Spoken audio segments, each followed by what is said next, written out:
Мајката изгуби битката, незиното бебе се извлече. Од клиниката за детски болести во Скопје за Телма вела дека неговата здравствена состојба полека се подобрува, но се уште мора да биде хоспитализирано бидејќи во тек се испитувања за невролошките компликации кои настанале кај бебето.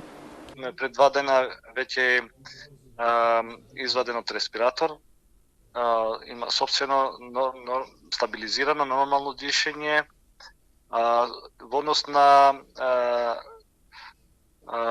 невролошкиот момент се следи, има конвулзии, ќе видиме во однос на прогнозата за невролошките последици, меѓутоа општата состојба е стабилна и веќе не е на механичка вентилација.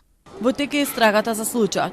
Семејството се сомнева на лекарска грешка. Нивниот адвокат потврдува дека информациите од истражната постапка одат во тој правец.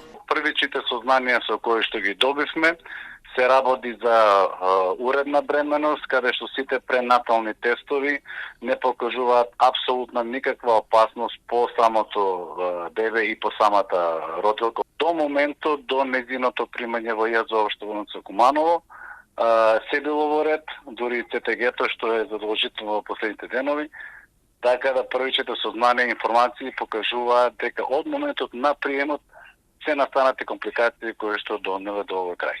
31-годишната родилка почина пред 10 дена во Кумановската болница.